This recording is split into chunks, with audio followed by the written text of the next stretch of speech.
बर्फ़ तो आई है, बर्फ़ तो होनी होनी थी, लेकिन ये है कि ये भी बर्फ़बारी अगर जहाँ तक इसका तहल्लुक है तो ये तो वादी का हुस्न है।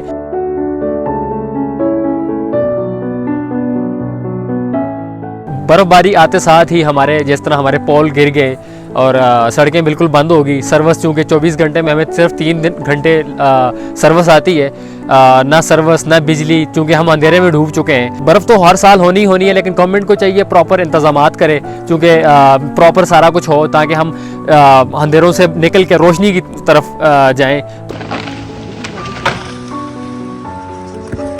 तो बाकी ये है कि जिस तरह बर्फ़बारी हुई है हमें बहुत सारी मुश्किलात का सामना करना पड़ रहा है। जिस तरह बच्चों के इम्तिहानात थे वो भी मुलतवी करने पड़ गए, बच्चों को दर बदर रास्ते में। इसी तरह फिर हमारा आना जाना, अगर कोई बीमार हो जाए उसे हम कैसे अस्पतालों तक लेके जा सकते हैं, हमारे लिए मुश्किलात का अंबार लगा हुआ है। जो बर्फ़ पड़ रही है हमारे इधर, इसकी वजह से हमारी जो है जितनी भी तारें हैं, जो खंभे जो लगे हुए हैं वो सारे जो है ना डैमेज हो चुके हुए हैं। इसकी वजह से सर्विस भी नहीं है और बिजली भी बंद है, और मज़ीद कम से कम जो है ना हफ्ता 1.5 हफ्ता में लाइट से और सर्विस से हम लोग महरूम हैं। और रास्ते हमारे बंद है, कोई देखने वाला ही नहीं है, कोई सुनने वाला ही नहीं है।